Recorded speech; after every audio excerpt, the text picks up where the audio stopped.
when home is no longer enough. Akaita off-road ovadzoka. Zvikanzi izvoni this time of the year pane zvichingoitika. Pakazofani like nhau dzake dzisingachanzisi kuti chii. People risk everything to cross the border.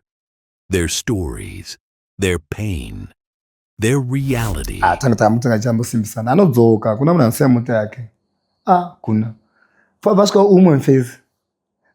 Vafana. Muri kuita mota mangu.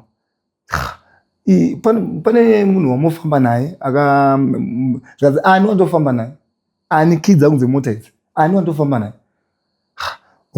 tapozitaura munhu haadzoki ndabva kwaari neno ndakatanga kuti no man zvimwe zvinhu zvaitika zvai zvasiri normal but the time ana ndiri ikoko ndasingazvoni like zviri normal like something like that why ndichiti zvasiri normal mukadzi wakanga asingabudi mumba at all mheno kamakambozvona asingabudi mumba achigara mumba zvinotoitika like life kuti uzikanwa kuti same day ro ndiri kubasa akanti ndine basa but basa rasi basa redu rotofanira raono rawajaire.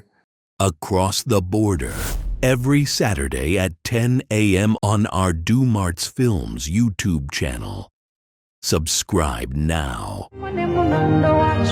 Chimanya kumwe zvokuti unoti panapa pasina kumira zvakanaka.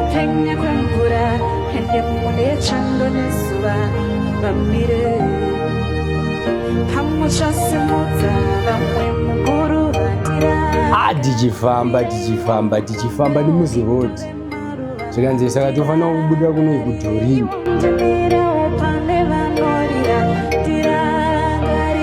Vanhu vangofonerawo vanomboziva here vachiita zvekutransport. Ndokutotorwa zvinhu ndokutosara paya ndisina kana nefoni. Zita tumusani mulambo mafanise tisingapedzi nguva katipindei episode yakasi. Saka ndangotaura ndikuende Johannesburg netsoka. Ana mai ndobva vanga vari paita semusika ndobva vato nezero tsitsi ndobva vanotengera 2 liter cold.